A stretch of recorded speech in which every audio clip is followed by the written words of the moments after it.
I'm Kevin Casey. I'm a professional mixed martial arts fighter. And right now, what I'm about to do is issue a warning out to all other competitors. I don't want overs. I just expect them to happen. Fatty's gonna fatty is real. Oh, give me fucking truth, baby. Come on. Let's go. How have I been this successful in life? Welcome to this week's edition of the MMA Analysis Podcast. I am your host, New Shaun, and we are back. We're stringing together a couple events in a row. It's starting to get cold out, so there's less to do and shit like that. So even when the UFC puts on a less than mediocre product, we'll probably break them down, especially in the winter. How are we doing, Wes? We're hanging in there. Yeah, got some fights this weekend. Got a lot of sports going. It's a good time of the year. Still nice weather down here in the Bluegrass, though. It's like the perfect time of the year where it's 70 and gets chilly at night. You can have a fire and shit if you want, and daytime sunny and nice. That all changes here in a month, 6 weeks or so. It'll get shitty around here, and but it's been last week's card was nice. And there's some okay fights this weekend, but we'll get through them. You betcha. Yeah. Fights up in my country, out on the West Coast this week, and usually that's not a great thing, but there's a couple decent fights, but not as good of a main event as what it was going to be, which is kind of par for the course for Canadian cards. But what can you do? Happens. But yeah, first we'll celebrate Do Bronx. And I don't care. He can say whatever he wants. The Predator, that's Ngannou. He is and will always be known as Do Bronx. Just like we call Whitaker Bobby Knuckles, it's fucking Do Bronx is Do Bronx. But yeah, he did the damn thing, turned back the clock, and just mad that I didn't obviously go bigger on him. Like we talked about, very good style matchup in my opinion, especially coming off that KO, because Gamrot has got pillow hands. And then the grappling just plays into Do Bronx's game. So, consensus bet winner. But get that back on track. And both you and I hit Do Bronx and Do Bronx by subs. So, very good night, especially for you for some of these other bets on the card. But what'd you think of Do Bronx's performance, Wes? Yeah, it was just peak. Classic. You're right about the pillow hands, because Do Bronx is going to get hit. Like, he gets it. You got to have some pretty good power to drop him or hurt him. Some devastating power to get him completely out of there, because like, he's just always so dangerous, even if you can hit him and hurt him, because he can go to his back and like even have days like, do I go down there and fuck with that? Because he's ended guys. You can see what happens when guys go on the ground with him. Yeah. But like he did what he usually does in this fight. He got scrappy. He was throwing. He got hit a couple times by Gamrot, but like Gamrot just doesn't have that punching power. But then like Do Bronx goes into bully mode. Like, people don't realize how good his like body takedowns and shit and stuff are. Like, he is like a big dude, man. Like, he'll grab a hold of guys and take them down and shit. And man, just the grappling was insane. Gamrot was always going to want to get there himself. Do Bronx is just like most subs now, most finishes in UFC history. It's just stacking them up. This dude, he's an all-timer. Like, I mean, we've said it for a while now, but like, these are legitimate guys. Like Gamrot is good. I'm not taking anything away. I call him Pillow Fist. Like doesn't hit the hardest, but goddamn, that guy can grapple and fight. Like he's very fucking good. And Do Bronx ran through him, man. Do Bronx is incredible, man. All timer, absolutely one of my favorite ever. Think all of us on this show, of course. We're old school. Hell, we got a DM chat we've named, Do Bronx fan club for what 7, 8 years, 9 years now. It's going strong. Yeah. Yeah, it was a peak performance. Yeah, the line was insane. I had a few units on that. The sub line was. I know I saw a lot of people liking Inside the Distance, and I get it, but like Gamrot's chin is like insane. Like I didn't really see Do Bronx like knocking him out, maybe getting a stoppage on the ground by throwing. Yeah, but I didn't really see that either. I think Do Bronx wanted to go down in Brazil and snatch up and sub this dude out. Yeah, and add to that sub record. And man, plus 310. There was some plus 325. I think 25. It closed. That's insane, man. But yeah, finally a really good betting night, and was glad to see Do Bronx back out there. Like, I mean, if they can make the Max fight tomorrow, I think everybody would be fucking absolutely perfectly happy with that fight. Yeah, that was a great call out. I say do that. That's a great scrap. Yeah, perfect call out because. Like obviously he's not going to get. Let the legends fight each other at this point. Like he's not really building towards a title shot right now or anything. Just like let the legends fight. Yeah, man. There's a bit of a logjam for who Taparia hasn't fought yet. So he wants the rematch with Max after the weird first one that of course I was in person to and absolutely mushed that one back in whatever the fuck year that was, 2015. But yeah, should be a great fight. I think it's too easy to make. Like it just makes sense for Max. He beats Do Bronx. He's right there for a title shot. Do Bronx beats Holloway. I think he's one fight away from getting a title shot too. Yeah. So great fight. Should be very fun. And I don't know. It was awesome to like. We're so desensitized to the fighters that we see nowadays, the genericness and the meganess and just fighting in the apex, the warehouse.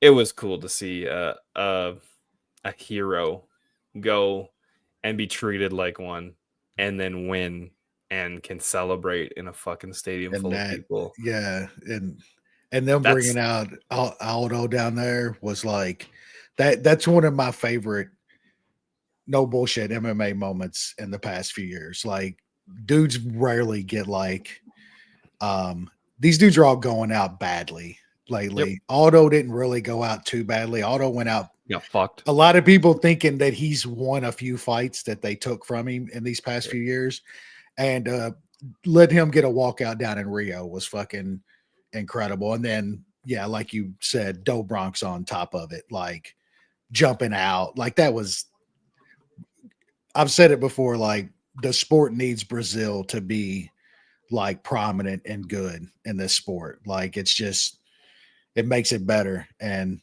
I don't think it's going anywhere anytime soon. Like those dudes are crazy down there. They're gonna keep producing some incredible fighters. They just need to go to Brazil more.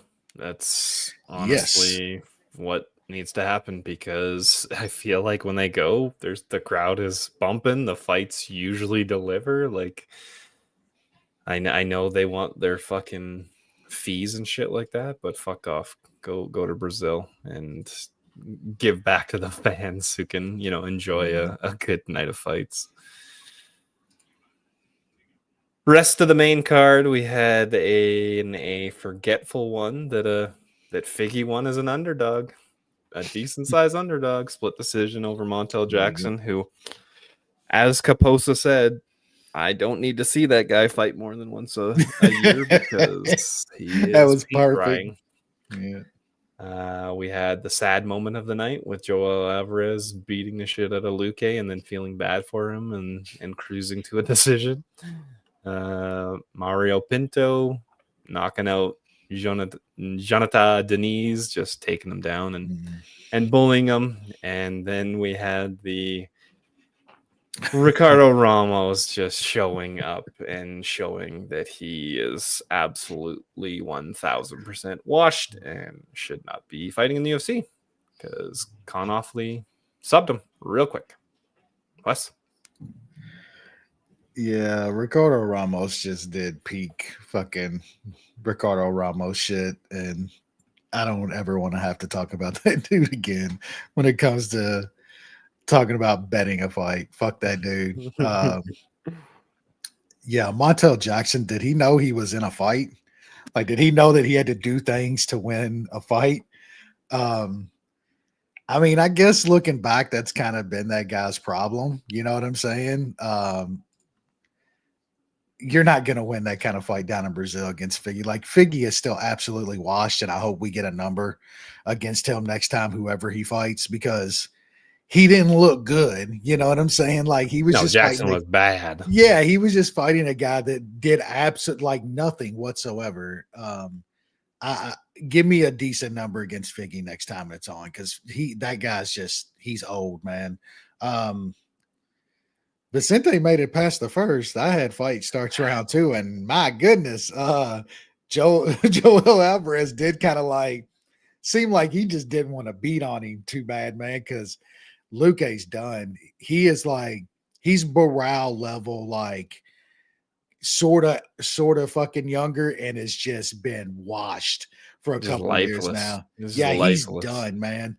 At one time, like a lot of us talk, like he was probably the most exciting dude, one of the most exciting dudes. He got hit and he could, get beat up and come back, and it's over. He just, that was bad. Yeah, and then we hit a heavyweight under, hit a couple heavyweight unders. Those lines I think are starting to get. We talked about it for a few weeks now. They're starting to swing the other way, and they're not 1.5s anymore. They are all 2.5s now, and you're getting under 2.5s at fucking slight juice. Like, these dudes are still heavyweights, and I think that value is starting to swing. And once again, fuck Ricardo Ramos. On to the prelim card. Michael Aswell defeats Nick Newell in the first round, the one-arm bandit. Jafel Filaho with a nice sub on Clayton Carpenter. Victor Petrino memed Thomas Peterson. Beatriz Mosqueda just couldn't wait 16 more seconds for Wes to lock in that sub. Lucas Roca, pretty one-sided beating of Stuart Nickel. Julia Pilastri just absolutely smokes the koala bear, who looked absolutely lifeless. And then Luan Lacerda got the sub against Simon Oliveira. Anything here, Wes?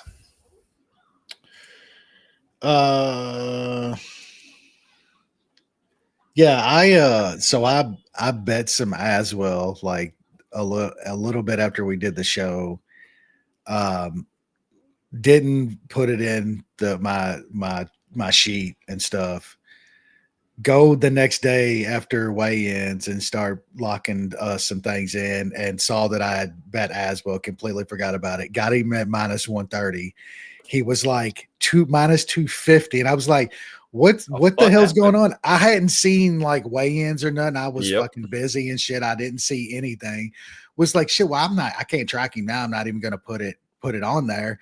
And then come to find out, I see a dude's hand is like obviously fucking snapped, like it's broken, swollen up purple. They let him fight somehow, even now saying that like he was cleared, he was okay to fight. Like, bullshit. Just a scam. We all saw that shit, but yeah, like got Aswell like -130 like Wednesday night. Nice. Yeah, ended up fighting literally a one-armed dude. So who knows how Aswell did the business, did what he was supposed to, but who knows? We don't know anything about Aswell fighting one-handed motherfuckers. Nothing else on the rest of that? Yeah, I got the under and the Petrino, and yeah, whatever. I am mad at the old Beatrice. She Yeah, I finally tuned into weigh-ins, and yeah, I was like, "What? Who? Where? Is this is MMA? This is women's MMA?" Yeah, wasn't mad at the weigh-ins, right? she got some hype. She's obviously very very good in jiu-jitsu and has some pretty cool highlight reels in the old jiu-jitsu. So we'll see once they Yeah, give her somebody with a pulse. But yeah, with not how bad convinced she women's does MMA that. is, Not convinced she does that to like any top competition. Like she bullied the old girl pretty bad. Like, Yep. But I mean, apparently she's one of the greatest female jujitsu people ever, from what I read. So I'm just not sure how that purely translates to modern day MMA. You gotta have she's 34. 34. So- Yeah. but I'm sure she'll sub a bunch of Yeah. shitty women's MMA fighters along the way until They're gonna give her some bums for a little bit. Yeah. Yes, sir. Yeah. So, all right, fight night. Good cherry on the top with the main event, and now we're heading to Vancouver, Canada. Which, yeah, it's you got there's not a million Canadians on this card, which is always a good thing. I don't think there's just not that many on the roster anymore, which is not a bad thing. So we might get some exciting fights where there's no Canadians in them, which you can't be mad at. Who is this starting this fight card? Some of these I mean, we've watched them fight, but it's bad stuff on some of these, man. We got in the women's bantamweight division, Melissa Croden, Canadian, taking on Tainara Lesboa. Wes, what are we doing? I mean, they're in Western Canada, so they're gonna bring out the people that only guys like our boy Bronster and Cody, James Lynch and Cody, and they'll know specifically and follow. So I mean, she allegedly she headlined a LFA card in 2023. Lost it to the old Calvacante. Yep, lost to her. I mean, I guess she's fighting in a decent promotion. Whether that matters in women's MMA, I'm not sure. Yeah, don't really care. I don't have much on this. I'm probably gonna pick the Brazilian chick because she's going against a Canadian. I don't care if it's in Canada or not, but not too much. I'm gonna do with any kind of betting side on this. That is fair. On to a much better fight. How much better? Not sure. Because it's in the middleweight division. We got Azmat Bekoev versus Yusri Belgarawi. Wes? Well, yeah, we do have a guy that's coming out of the garage. So now the last time the guy fought was like last year on a contender series. So what's he been doing with Glover over there? Have no clue. I know this no Beckoff thought he fought a little earlier. Sure, he fought that dude off of that ended up winning tough, but that dude's like a 30-something-year-old, like was an NCAA wrestler and just wrestled a bunch of motherfuckers on tough. They give him fucking Beckoff and like he gets smoked by him. So I don't know, man. I can't remember fucking I'm gonna just say Glover's boy, his contender series fight. Like he got a late stoppage in that, but I can't even remember the dude that he fought. So who knows, man? Beckoff is like minus 300 here. like, I guess I'm gonna pick him because like he's beaten a few UFC worthy guys, but I got no idea how good this guy is from Glover's Gym. So just another pass, man. That's fair. I know. I think Bakov was saying he was gonna call out. Was it him that said he was gonna call out Pereira or some shit like that? Like, get the fuck I out of can't here, even remember. buddy. He was gonna But call out yeah, who? Pereira, because he's fighting, of course, a guy that is at Pereira's gym. I don't know. It's middleweight. Oh, Pereira's not even at middle. I don't know. I don't know if there's backstory there. I don't think so. But Bekov seems all right. But like you said, I don't know too much about the garage middleweight, whether he is something or not. So this will be a watch, and hopefully it's violent, and we'll go from there. it gets Next better. up, in the bantam UFC strawweight division, Stephanie Luciano taking on Ravina Oliveira. Two Brazilians fighting in Canada. Vancouver. Cool. Well, this Ravina chick got like beat up by Lisboa her last time out, and So of course she's higher up on the card. Yeah. Than, they did that a couple weeks ago with and we're wondering if Lisboa is even going to beat a Canadian chick that's never fought in the UFC. So I'm gonna pick the other chick, and nothing for me on this fight. Yeah, I wish I had like a cool movie breakdown like old I know. RIP Old Sean used to Yeah. do or something like that, because I could give two fucks about this fight. Next up should be fun because Banger. Drew Dober's in the fight, so that's usually fun with one way or another. Lightweight division. Minger. Kyle Prophylactic taking on Drew Dober. Wes, Drew Dober is a minus 500 favorite. It seems a little high, but I kind of get it.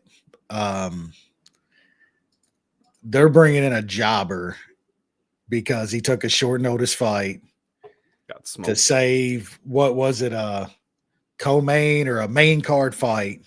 Yep. Earlier this year. Dober still, like, I think is pretty like by the UFC on a 3-fight losing streak against like legit fucking guys, like fighting fucking some really good dudes.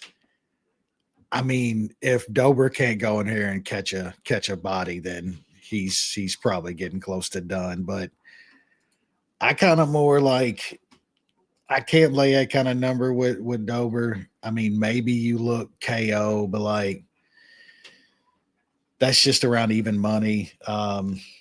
That's how I would lean. I don't think I can take even money on a Dober KO. I think that's how it goes, but I kind of like the under, man. It's a little juicy. I'm not sure it comes down any further than the like minus 160 that it is right now, but I might end up just laying that because I think these guys are going to throw. I think Dober's either going to catch this guy's chin. I mean, he got his chin caught last time eventually. By Denise started landing and ended up laying in that choke on him. I think Dober eventually catches him, or Dober's completely washed and he's going to get finished in this fight. So I like the under 2.5, even though it is around minus 160. The last time Drew Dober won a decision was in 2018 on the card where Gates G made Vic do the YMCA. Yeah, that's what I'm saying, man. Like, I know it under's a little juicy, but Dober just doesn't. He either knocks you out or he's done. Like, that's just what happens with that dude.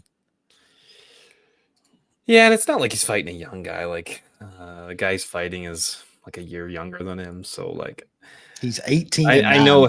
36. I know. Like, fighting on the regional scene in Canada and shit, bro. Like, this is still Drew Dober too, man. Like, I get the number. It does seem kind of high though with the way Dober is looked. Right, but like you said, KO's even money. I mean, for the most part, that's what we're betting on. Yeah, you're right. I know the prophylactic has never been KO'd. I don't think he's fought anybody with Drew Dober's power, even at this age. So I think this is probably where that streak breaks. So if you're bored or need something to bet on, I think Drew Dober by KO plus 100. Oh, is Stitch fine. took some prophylactic KO plus 1100. I mean, I think if he does win, he's like finishing Dober, and I'm not sure if he's like necessarily a sub guy or anything. Like it looks like most of his finishes are by KO as well. So if you think Dober's completely washed, like that's not a bad look. Yeah, he hasn't won he hasn't won by sub since like 2014. Yeah. So yeah, the under is probably the safer play. Under 2.5 with laying a bit of juice. Yeah, that's that honestly, that's probably the better play. I know it's 60 cents more or whatever, but that kind of covers you for the prophylactic landing something. And I think it's a great parlay piece too. Yep. Or you could just even take fight inside at a tiny bit more if you're going to use it for a parlay piece. But yeah, I think I'm just gonna lay the minus 160. I mean, how can you not love Drew Dober when he does shit like this? Yeah, I mean, and who shouldn't be able to do shit like that when you look like fucking Drew Dober does? You know what I'm saying? Exactly. Like you would expect those kind of things to happen for a guy like that.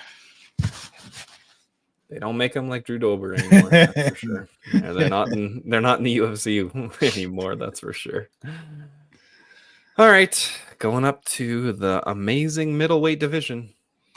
Danny Barlow taking on Jordan Santos. Wes? Yeah, I was trying to talk myself into taking some Santos in this fight because I think Danny Barlow's kind of fraudulent. I think he's one of those guys that looks like he should be good, looks like he should be athletic, but seriously, just looks the part of just an insane athlete. And I just don't know if he's necessarily a good fighter, Sam Patterson absolutely smoked him, going to splits with fucking I'll just say Nikolai, the Russian, a couple back. But Santos lost to fucking Ozzy Diaz last time out. Didn't look great. So it's probably a pass, man. But shit, there's some plus 260 out there on Santos. And man, it's hard, I think, to pass that up because I just don't think much of Barlow. I think he's a fraud. So I'll see where this line goes. If they start parlaying Barlow up to Saturday and this line gets a little bit more inflated, I might take a little bit of Santos. Yeah, wouldn't be surprised if it keeps going, but I think it probably should be shorter than it is, but there's no chance of me putting any money on Jordan Santos Ribeiro, whatever the hell we want to call it. After losing that Ozzy Santos loss, or Ozzy fucking whatever that was bad. Ozzy Diaz, yep. Yeah, Ozzy Diaz, that was bad. Next up, should be a fun fight because it's flyweights and most of them are fun. Bruno Silva taking on Hyun Sung Park, who got left out to dry last time out and was forced to fucking main event much sooner than he ever should have. Wes? Yeah, I think he might be short in this fight because of that. I think he's being kind of penalized because, man, he got thrown to like the wolves in that fight. Like, fucking Tiara is like legitimate, like one of the top dudes in that division. And I mean, I think Park is pretty good. Like, he's not fought like a couple great guys or anything, but like he did the business on the did what he's supposed to against lesser competition. And I think in this fight, he's going to be quicker and have bigger power on the feet. The dude can wrestle. I think if he wants to get this on the map, like, I don't think he should necessarily be like scared of Silva's jiu-jitsu off his back. Like, he can throw punches in the guard and shit. But man, on the feet, I just think he's way faster and got bigger punching power. So yeah, I think the minus 200 or so is kind of short in this fight, man. And I wouldn't be surprised to see Park get a finish in this fight. Like Silva's starting to get old and been in some scraps. He's been finished in his past 2 fights. I know it is by Van and Cop, but he has been finished even at this lower weight class in his last 2 fights. And the dude's starting to get old. He's like 35 now. So I wouldn't hate maybe some Park inside. I know the under 2.5 is like plus money in some spots. That kind of saves you if Silva does pull something off in a guard on his back or something. So I kind of like the under 2.5 too, but I do like Park in this spot. I think minus 200 is actually a little bit short. My only concern with Park is, early on his UFC career, he did get cracked a couple times, and Silva does have power. He's not landing it on the elite of the division. So speed difference here is going to be so wow. he probably doesn't land it here, but I mean, he does have that power in him. But like you said, 5 years age gap, Silva at 35. That's tough to overcome. So I think Park is going to be faster and gets this guy down and probably subs him. But that would be my only concern with Parlay and Park up is just in case he gets caught by Silva, who does have decent power for a flyweight. Mm-hmm. Next up, bantamweight division. Still weird to see Jourdain at bantamweight because he was a lanky featherweight. And he's taking old man David Grant, who's coming in on a decent winning streak, which would be a decent bit longer if he didn't get fucked over in that Daniel Marcos fight. Wes?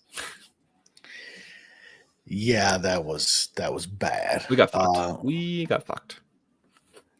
I've been late. I've been late to the game, especially on our show, but I've come around, not like on necessarily Davey Grant the fighter. He's always been like a scrappy motherfucker and giving good performances. I mean, like having my money on him, but like you're starting to still get dog money on this guy, and like fights against dudes that like they're so even now. Who can outlast? Who's got the balls? And it's always Davey Grant, man. Like dudes just. You gotta knock that dude dead to get him out of there. And he should be on, like Sean said, he should be on like a 5-fight winning streak at this point. And even before that, it was a split against Yanez. Like he's always in a fight, man. And I think this fight sets up really good for him. It's another dude to where like this fight's gonna go long. The longer it goes, the more Davey Grant's just gonna be in your shit and continue to take over. I mean, Jourdain's like last couple wins in between like some bad losses and shit is Kron Gracie and Ricardo Ramos before Victor Henry last time out. Like those are 2 complete fucking flake bums that he beat.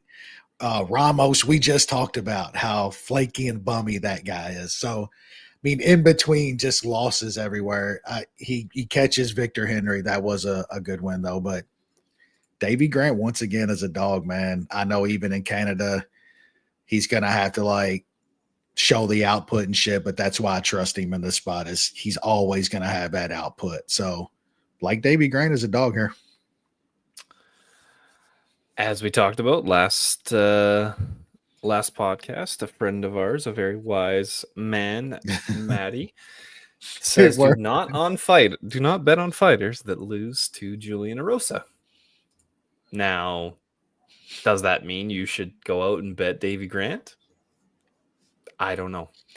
He is coming up on 40 years old at 135, and he's very good for his age. And he's got some impressive wins at his age. He's still active. This will be his second fight in 2025. I just have lost some money on betting against Jourdain. I have to. I thought Henry would have a lot more success against him, and we saw how that went. I think for the most part, this is going to be a stand-up fight. Davey Grant doesn't really have to worry about getting taken down in this one, and vice versa. Jourdain doesn't have to worry about that. So it should be a fun fight. I want to bet Davy Grant at the price that it's at. It's just, man, 40 years old at bantamweight is so tough, but he's already got a win at 39 years old, so might as well make it 2. So yeah, I'll pick Davy Grant to win. Keep it on the feet, just land more, and Jourdain's French, so I don't know how he'll get a little bit of Canadian love, but he's not going to get too much. Next up, lightweight division, another Canadian, Cal Nelson, taking on the steamroller Matt Frivola. Wes? Yeah, this should I think this probably goes one of two ways. It ends pretty violently quickly, or it's just a grueling fucking ugly fight for a couple rounds. I think it's grueling for a couple rounds. I kind of like Kyle Nelson here up in Canada. I know Frivola throws the heat. I know Kyle Nelson last time out got caught, had the bad knockout to Billy Q, but that was like 5 years ago, man. Like it's been 5 years since he got finished, since the Steve Garcia last time out. And Steve Garcia is just finishing like a lot of motherfuckers, like Kyle Nelson's not the only one. Steve Garcia is a pretty good finisher. I just think if Nelson can make this a dirty fight like he always does and get up in Frivola, try to get a hold of him, I think the longer this goes, he absolutely takes over in the fight. And I think Kyle Nelson can make it that kind of fight. I kind of like him in the spot. He's around even money. I like the under too. I think either Frivola, it does catch him early. That covers that. But Frivola is never like in fights for the duration, even if, he's losing. He usually goes for it and gets taken out as well. So it's a little juicy at like minus 160 out there as well, like the other one. But probably just going to stick more with Nelson. And if I need something to parlay with, I do like the under in this fight as well. Yeah, I think Frivola's path to victory is get it done quick. That's kind of his MO. If you look through his record of late, he does seem to have the power to do it. Him in round 1 is plus 350, plus 375. If you like Nelson, I think you gotta touch that. Bet 365 if you want to do a same game parlay for Frivola and the under 1.5, that gets you plus 275 if you want a couple extra minutes. But yeah, I think Kyle Nelson is going to be durable enough that he's going to kind of withstand the early onslaught, and then take out Frivola later on in the fight, or do enough in the second and third round to grab a decision. We'll see. I mean, Frivola, he does have that power, but he does hit. Yep. Nelson hasn't fought since that finish by Steve Garcia in September of 2024, so he has been out for 13 months. Not bad for your brain, not probably great for your fighting skills and the rust and stuff like that. So it'll be interesting to see. I mean, Frivola is coming off the same layoff basically as well after getting finished by Zayam in 2024. So I guess that kind of cancels out. I feel like Frivola, the way he fights coming out hot, that's probably better for a guy that has been out for a while, because that's just kind of his game plan and gets him into fights. Whereas a guy like Nelson kind of probably needs to take some time to get his rhythm and stuff like that. So I'll pick Nelson. I'll mush him, and the Canadian will probably lose.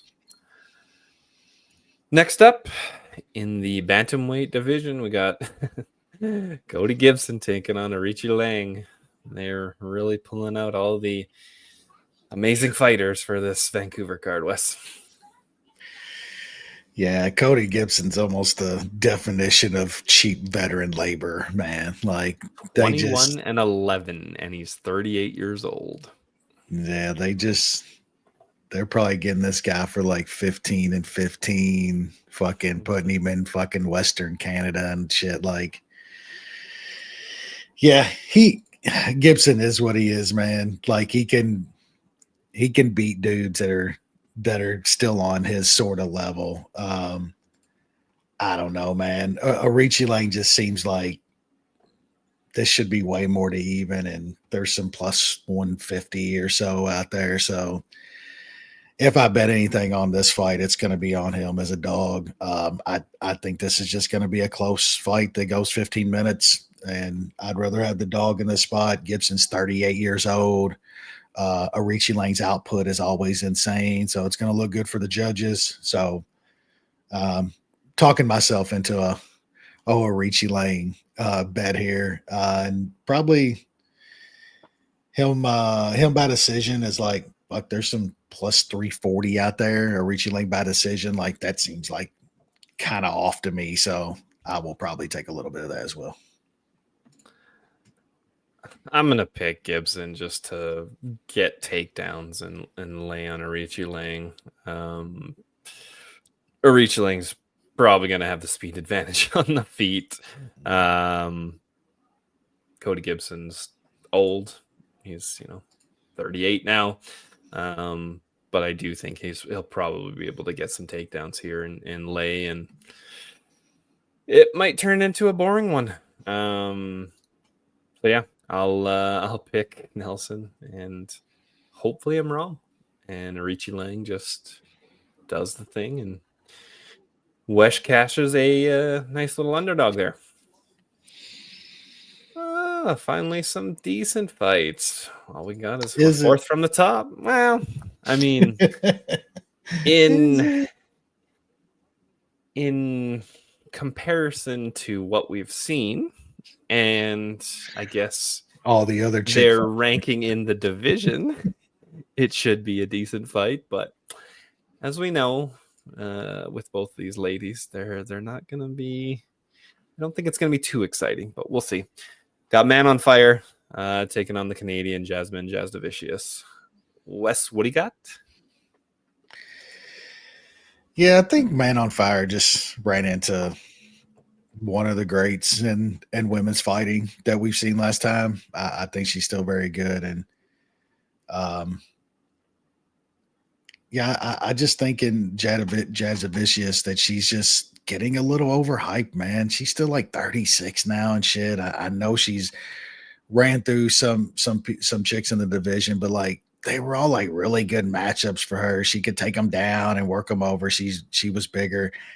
I just think Man on Fire is the stronger motherfucker in this fight, and this fight's going to be on the feet. It's going to be her pushing Jasdavicius back and just kind of controlling this fight, doing that dirty boxing shit on the cage and working over and winning a probably fairly easy decision here. So I just think at minus 225 or so, you're getting a pretty discounted price on Man on Fire here against somebody who I think is a little bit overhyped. This number is pretty fucking low, in my opinion. On Fiorot, she went to a very close decision, was one round away from beating Shevchenko. Showed pretty damn good takedown defense in that fight. Hasn't really been laid on by anybody. And if you just look at who Jasdavicius has fought, who she's got a bunch of takedowns on, they're fucking terrible. This win streak includes Priscilla Cachoeira, Fatima Klein, Ariane De Silva, Bonesaw Silva, and Jessica Andrade in 2025. Like, I think Fiorot stuffs any takedowns and lights this chick up on the feet. As we know, Fiorot has no power, but she can throw a fuck ton of volume, and I think she is just going to completely out volume Jasdavicius and win a pretty wide decision. That'll be one half of the consensus parlay of the week. Ooh. Yeah, we are parlaying a women's money line that is over minus 200. It is UFC Vancouver, baby. We're trying to end that winning streak immediately. Yeah. Next up, we got my thing is frozen here. Give me a sec. Who's next up, Wes? Is it the Zahabi? Vera, yeah. Yeah. Zahabi Got Vera. Marlon Vera taking on Eamon Zahabi, who likes to steal fun and dollars away from us, Wes. What do you got? Yeah, I'm gonna hate myself after this card. I kind of like Zahabi here, man.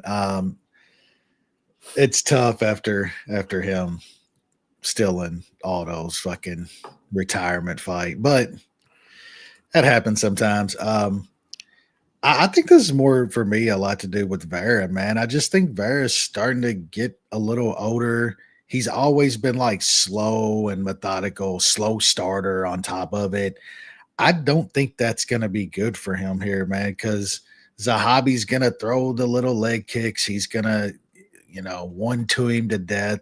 He's going to be the faster guy staying out of the way. Like Vera's not going to really probably be going for takedowns or anything. So I just think this is a really shitty kind of kickboxing decision win for Zahabi here, man. Like, I don't see really any other way. Like, is Vera gonna like knock Zahabi out or something? I just can't see that. Vera doesn't really have that power anymore. I mean, the dude's only won like once in the past like 3 or 4 years now against Pedro Munoz, who that was a close-ish fight. I like Zahabi here, and it's tough because I do not like Zahabi whatsoever. But I think this is a really good match. This is about the best name-ish guy they could give him on a Canadian card, and I think he wins. So I'll be having a bet on fucking Zahabi. I hate that you're probably right. I do like too. you said, Vera always been a slow starter, has been out for like 14 months, losing that decision to Figueiredo after getting absolutely smashed by O'Malley earlier in 2024. I don't know. It's tough. I expected a lot more from Vera in that fight against Figueiredo. And in hindsight, that's a bad loss against Figueiredo. Now, of course, this is going to be a very different stylistic matchup. Vera doesn't have to worry about takedowns, but like you said, I think Zahabi is going to be on him with a bit of volume to start and pitter patter, and Vera just hasn't proven since dropping Dominic Cruz a bunch of times in 2022 he's able to crack anybody. Now he's fighting elite fighters. I still don't think Eamon Zahabi is an elite fighter, but he just really hasn't been close to doing much damage since then. And against Zahabi, I think you need to be able to do damage because for some reason the judges like what he does. So yeah, I just think the volume is going to be there for Zahabi, and it's going to be sad because Marlon Vera was at one point a very fun fighter that did a decent amount of damage in this weight division. Vera open plus 210. At that point, I could probably talk myself into playing Vera at that price, but it obviously got bet down pretty much instantly, and then it's kind of stuck around the plus 110 to plus 130 range since that terrible opener. So pick Zahabi. I'm not laying juice on Eamon Zahabi. Can't do it. Won't do it. Co-main event. We got fucking Canadian in a co-main event against the fighter that fights on a million fucking cards. Kevin Holland taking on Mike Malott. Wes? Yeah. I think about Malott kind of how I think about Jazavicius, that just starting to get a little overhyped off of off of a couple wins against pretty bad fighters after getting fucking Magny met off and absolutely embarrassed. I mean, I would immediately bet Holland if I didn't see what I saw like 3 months ago. You know what I'm saying? Like, because look, Holland is so much more talented than this dude. He was so much more talented than Daniel Rodriguez, and he just finds ways, man. He will find a way out. He'll snatch defeat from the jaws of victory. That's fucking Kevin Holland's thing. And I could absolutely see him fucking Malott up for a round and a half and then getting clipped with something and beat up the rest of the fight and lose it. So, but man, it's hard not to bet Kevin Holland at like even money against Mike fucking Malott, dude. It's really tough not to. I'm gonna pick Holland, but I still don't. I still can't talk myself into betting. Yeah. I was happy when Holland kind of seemed like he was going to stick around 170, and I was like, why the fuck is he fighting D-Rod? This is a dumb fucking fight. Like he just beat Gunnar and Luque. Like he should be fighting someone with a much better name, and then he gets fucking dropped twice by D-Rod and loses a pretty straightforward decision. And I'm like, what the fuck just happened? I don't know if Mike Malott's just going to be able to easily out-grapple Kevin Holland. It was, the lesser grapplers could do it at 185 just with being bigger. At 170, you kind of have to be pretty good. Now, Gunnar Nelson was able to do it for a little bit there, but never really put Holland in any kind of danger. I think that's kind of just Gunnar's MO. But yeah, like Holland's got decent jiu-jitsu when he's similarly sized to the guy he's fighting. Mm-hmm. So I wouldn't be surprised if he's either able to stuff some takedowns or, threaten off his back and get this back up to the feet. And then I think he's the much better fighter. He's got way more power. He's got a 8-inch reach advantage. Like he should win this fight. And we say that a lot. Yep. But yeah, it's tough to, and we've talked about it for a long time. It's tough to put your money on Kevin Holland because you don't know what you're going to get when you do, because he fights like a dumbass at times, loses to fighters he shouldn't lose to at times. I do like him here. If I'm feeling itchy, I will probably bet Kevin Holland as a dog against Mike Malott because, even if Malott has, some success early on with the grappling, like, are we sure that he's going to be able to do that for 3 rounds? And then if he gasses like he did against Magny, yep, Kevin Holland hits a fuck ton harder than Magny.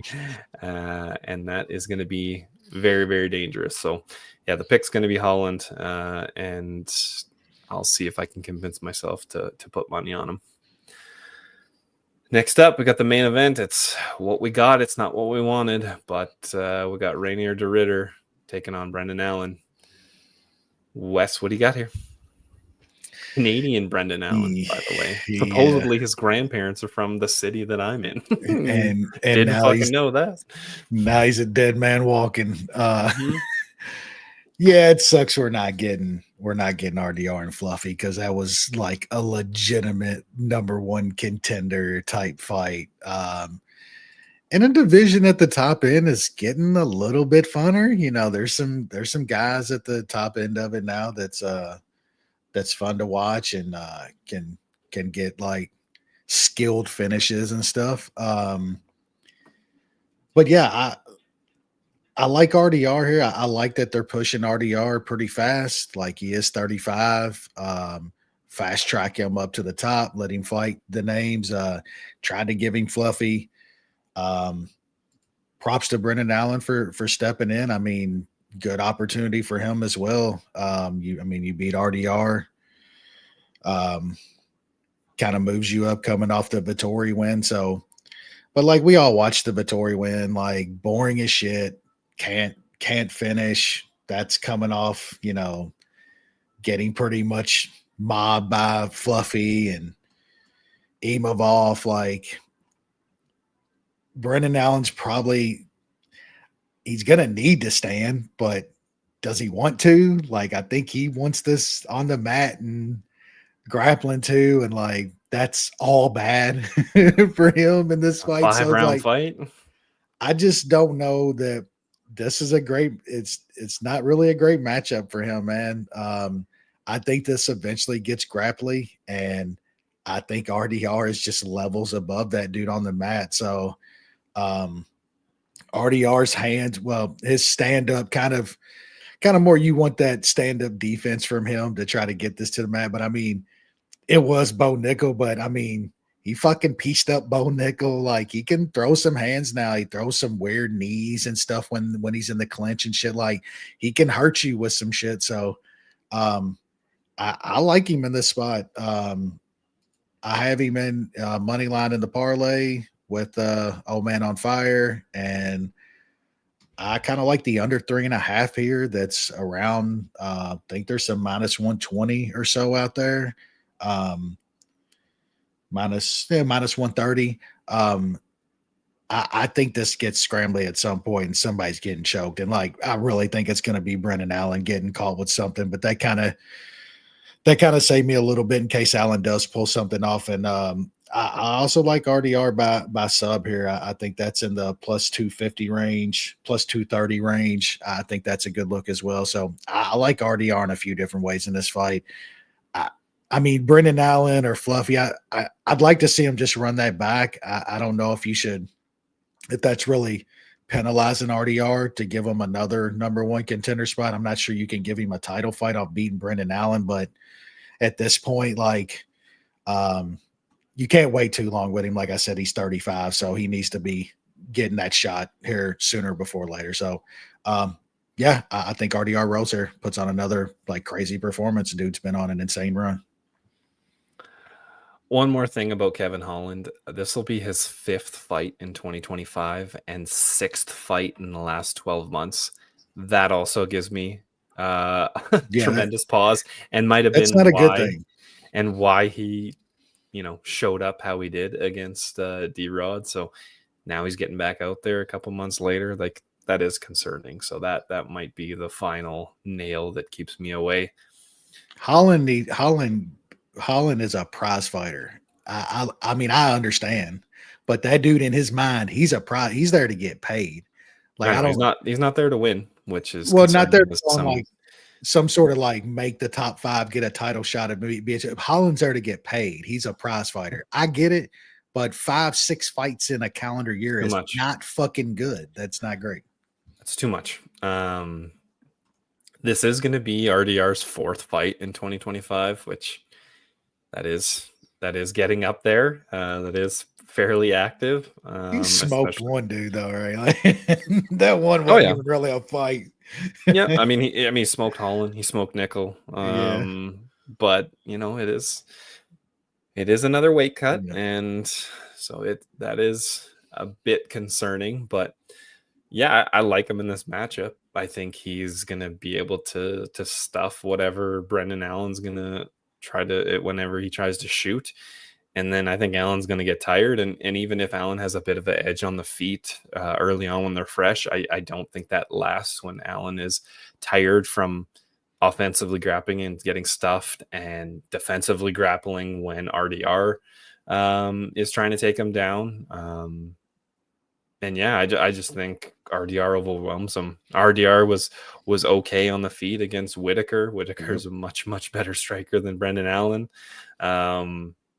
So yeah, I think he is gonna eventually drown Brendan Allen, kind of the way that Fluffy did. RDR is not Fluffy with the cardio and pace and stuff like that, but this is a 5-round fight, not a 3-round fight. So yeah, I think it eventually happens, and RDR gets him out of there. So yeah, that's going to be a big bet for me with RDR and Man on Fire, and that's going to be the consensus parlay of the week, plus 150 on RDR and Man on Fire. And we'll see if we can We can mush another main event. Is it bad that I feel like safe with that though? Like I actually really like that parlay. Like I think that's the parlays you should always make in MMA is like minus 200 faves together for nice plus money. I feel kind of safe with it, and they're probably both going to lose, right? I mean, if one of them loses, hopefully both of them loses. But yeah, I really like. I'll have my props on RDR. So yeah, fair enough. So yeah, if that's the case, then we don't want that. Yeah. So yeah, I don't know. We both like it, and I think they're both very good matchups. So we'll hopefully cash another consensus. And then next week we're heading out to Abu Dhabi. Title fights. Yeah, we got card. It's a good card here. It's a good card. I mean, the co-main event that is the title fight could probably be, the prelim main event. But what can you do? I think that'd be a fun women's fight, though. At least I think that will be like fun. It's going to be fun, but it probably shouldn't be for a title. No, absolutely not. It's stacked though, man. I mean, Volkov, fucking Almeida, Rakic, Mirzakhanov, Umar versus Bautista, banger. Has that against Raposo's fun. Fuck, Chris Barnett's back. Yeah, I mean the Iron Turtle. Swab. Oh yeah. Rabeski against fucking Klein is like the EPO Olympics. Like that's gonna be insane. That's gonna be fucking awesome. Hell, we get Walker back again. All right, I got to see the line on that. I got to see if I can actually get me a fatties. Or didn't we went under? We actually got a 2.5 on Walker before that fight got canceled. Yeah, wow, he's probably gonna heel hook another the newcomer. So who was it that he was supposed to fight? He was supposed to fight Usman. Oh, that's right. Yeah, that's right. Usman fucking got hot, tested hot in this day and age where the UFC doesn't give a shit. Did he really pop dirty? I didn't even see it. No way. Testosterone was high. No way. This dude popped. Holy shit! I didn't even see that. He is like an old dude. You're like a 40-year-old heavyweight. Why you even need to pop dirty anymore? Like just go in there and swing and bang. Like, what are you doing? He needs it, or else he dies after 3.5 minutes. That's what I was hoping for. Yeah, that's what we were all hoping for. But yeah. Wes, you got anything else? No. Yeah, enjoyed the fights. Hopefully we can get a little streak going. Yes, sir. All right. Well, thanks for everybody that was tuning in and commenting in the chat. We always appreciate all our buddies in there, and we will see you guys next week. Later.